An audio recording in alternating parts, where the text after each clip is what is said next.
Hello tout le monde, donc on va continuer, on va finir avec la région de la cuisse. On connaît que dans la région de la cuisse, c'est le genou. Et nous allons voir la partie clinique, autrement dit, nous allons justifier pour qui ça, pour nous connaître toute bagaille ça. Pour qui ça nous connaît toute bagaille ça, justement. On peut avoir des lésions des parties molles du genou. Donc, on a des lésions au niveau des ligaments, lésions au niveau des ménisques, lésions au niveau de la capsule articulaire. OK, on a autour du genou, il y a notre partie molle du genou, vous avez des vaisseaux, vous avez des nerfs, on peut avoir des lésions de ces structures. Alors, il y a une lésion qui aurait incité, c'est la fameuse triade de l'onogu. C'est lorsque on a une déviation qui est une déviation en valgus. Oui, mon acteur dit mais qui est en dehors de ça, déviation en valgus, ou qu'il y a une rupture du ligament collatéral tibial, rupture de la capsule articulaire, rupture tout du ménisque. Pour qui ça, songez bien, au côté médial, ni ligament, ni capsule, ni ménisque solidaire, une collée à l'autre, et ça fait que au cas une fameuse triade d'odonogus. En plus de cela, nous avons arthrose. Alors, arthrose en salier. Arthrose, c'est destruction du cartilage. Qui je nous destruction du cartilage? Si vous regardez bien, là, vous regardez en radiographie, vous voyez qu'il y a deux extrémités osseuses et la mi-temps de l'extrémité osseuse, nous avons un petit espace. Espace, c'est pour un vide lié. Espace, il est comblé par cartilage. Alors, ça qui vient arriver, cartilage en lui-même n'est pas visible au rayon X. Rayon X, c'est qui est métal là d'un peu plus facilement. Or, les os contiennent du calcium, qui est un métal, et ça fait au kawel. Donc, ça qui vient arriver, au fur et à mesure, cartilage a bien détruit. Donc, ouais, espace entre deux os, hein, ce qu'on appelle la fente interosseuse, il vient aminci, hein, il vient plus petit, et il quand même disparaît jusqu'à ce qu'il y ait une fusion des os. Donc, c'est ça, c'est les arthroses. Autre signe radiologique que nous avons, si vous regardez bien, nous en bas là, ce qu'on appelle l'os sous-chondral. OK? Ou une sclérose de l'os sous-chondral. Pour ça, il est sous-chondral parce que comme il y a un cartilage ici, contre cartilage, et là, c'est l'os qui est en bas cartilage. L'os sous-chondral, ou une sclérose, et les blancs parlent de éburnation. OK? Et puis, si vous regardez ici, on va le faire agrandir pour nous voir plus bien. Là, ouais, une espèce de petit rond. OK? Et tirons ça, ce sont des sarrelés kystes osseux. Et puis, si vous regardez ici, vous voyez que vous avez une production osseuse, là, ou un petit point, on appelle ça les ostéophytes.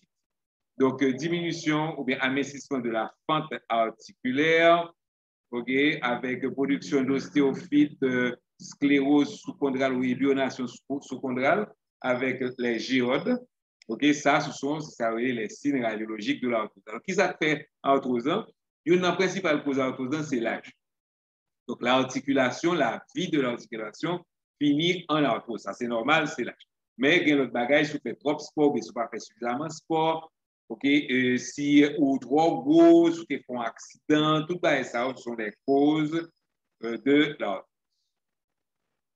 Alors, forme genou, il varie. Okay, soit genou en droite, soit les cambrales, le cambral, c'est genou varum, ou bien il y a cuisse collée, le cuisse collée, je ça genou varum. En fin de compte, c'est l'espace intermalléolaire que vous regardez. L'espace intermalléolaire agrandi, autrement dit, le on-pied vague sous l'autre, le pied vague sous l'autre, son genou valcom. Le collé, son genou varum, et lui. Il est sans droit ça ou qui anormal, tous les droits normal. Tous les droits, donc, utiliser le terme normal en médecine, donc tous les droits, il n'y a pas de problème, autrement dit, il n'y a pas pathologique, tous les droits physiologiques. Ensuite, on pour examiner les genoux, bon, nous avons passé de pied joint la donne. OK, bon, thèse de Lachman, c'est bon si nous regardons, mais thèse du tir antérieur, il faut apprendre faire. OK, et évaluation pour les autres structures du genou, tout ça, faut qu'on fait. OK? Donc, on a un test du tiroir antérieur, on a un test de laxité pour laxité ligamentaire.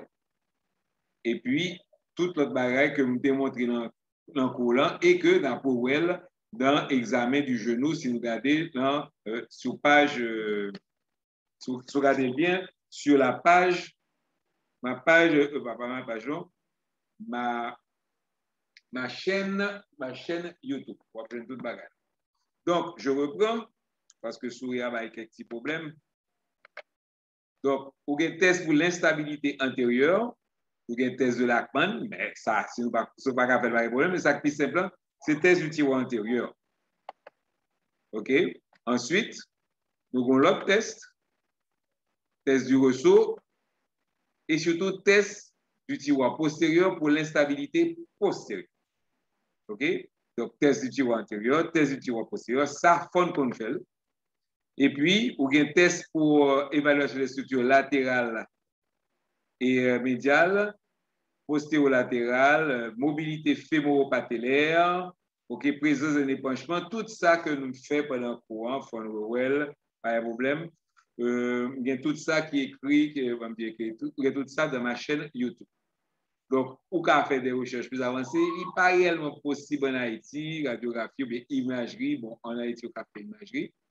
Et on a une orthoscopie quand on va regarder, OK, qu'on côté ça, c'est caméra, et puis c'est ça, soit fait. OK, donc on caméra, puis soit fait, on a, par exemple, là, on a rangé, on ligament croisé, la chirurgie orthoscopique, bon. On va continuer avec, on va finir avec le genou.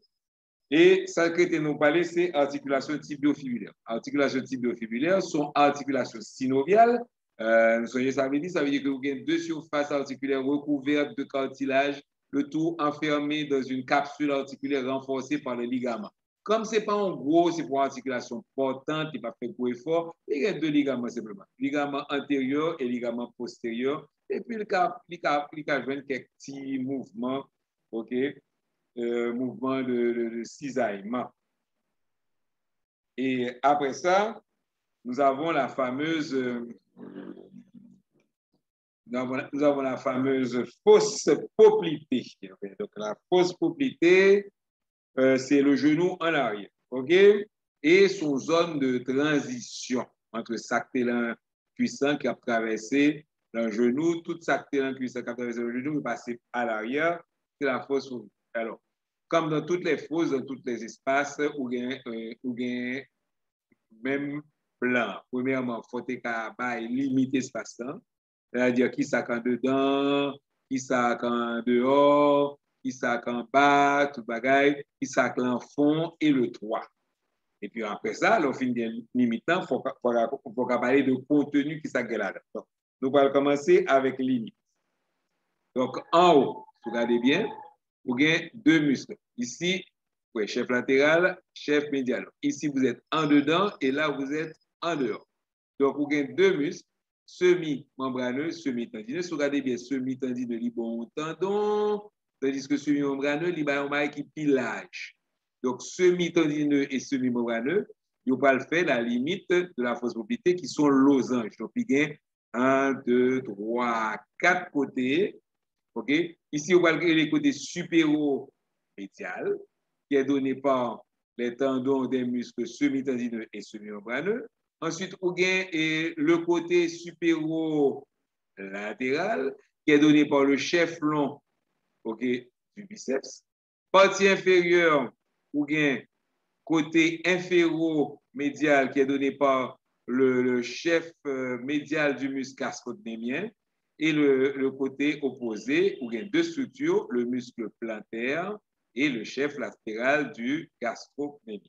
Contenu maintenant, les principaux éléments qui s'agrandent, okay, sont l'artère poplitée, ici, artère poplitée, la veine poplitée, elle accompagne l'artère poplitée, et le nerf tibial et fibulaire commun. Donc, nerf tibial et fibulaire commun, le nerf tibial descend tout droit, tandis que le nerf fibulaire libéral accompagner le tendon du long biceps et le arriver au niveau de la jambe, il va contourner la tête, le col de la fibula. Ça veut dire que c'est nerf ça qui l'atteigne, il bord stépage. L'artère lui-même, on va plus savoir du côté supéro-médial, OK, et est accompagné de la veine. Tandis que le toit de la fosse, c'est recouvert par le fascia superficiel et dans ce fascia superficiel, il va être perforé par la petite veine sacrée. Bon, voilà, c'est tout pour cette partie-là. La prochaine que nous parlons, ça, on va parler de l'argent. Au revoir tout le monde et à la prochaine vidéo. J'espère que nous te comprenons tout à l'heure. Pas oublier que ça qui est important pour les muscles et tout, nous supposons aller sur anatomie 3D pour les muscles, pour les tout bagaille. Et 2, pour l'examen du genou, je vous recommande justement la partie examen du genou que vous allez voir dans l'orthopédie sur ma page Facebook. Au revoir.